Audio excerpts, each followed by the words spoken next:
প্রকৃতির রূপ এক সময় একটা রূপ ধারণ করে। সেটা কার কাছে কেমন লাগে জানি না। আমার কাছে তো ভীষণ ভালো লাগে। দেখো, জুন জুলাইতে বর্ষাকাল। তো বর্ষাকালের ওয়েদারটা অন্যরকম থাকে। বিশেষ করে আকাশটা ভীষণ অন্যরকমভাবে সাজে। আমার কাছে এটা বেশি ভালো লাগে। আর ব্লেস পার্কে আসলে এই যে খোলা মাঠ, আকাশ, বাতাস, একদম মন ভরে নিঃশ্বাস নেওয়ার যে ব্যাপারটা, সেটা মামির কাছে ভীষণ পছন্দ, আমার কাছেও পছন্দ। তাই মাঝে, মাঝে ছুটে আসা এখানে।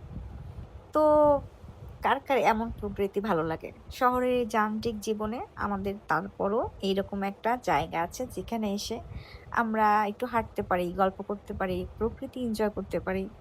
রেস্টুরেন্টে তো এই ধরনের ভাইব পাওয়া যায় না, তাই না? তো এই ধরনের কার শহরে আছে? যাই হোক, আমরা মানুষ, আমরা প্রকৃতির সাথে জড়িয়ে থাকবো, প্রকৃতিকে ভালোবাসবো এটাই হওয়া উচিত। তবে এই ধরনের প্রকৃতি খোলামেলা পরিবেশকে রক্ষা করার দায়িত্বও কিন্তু আমাদের।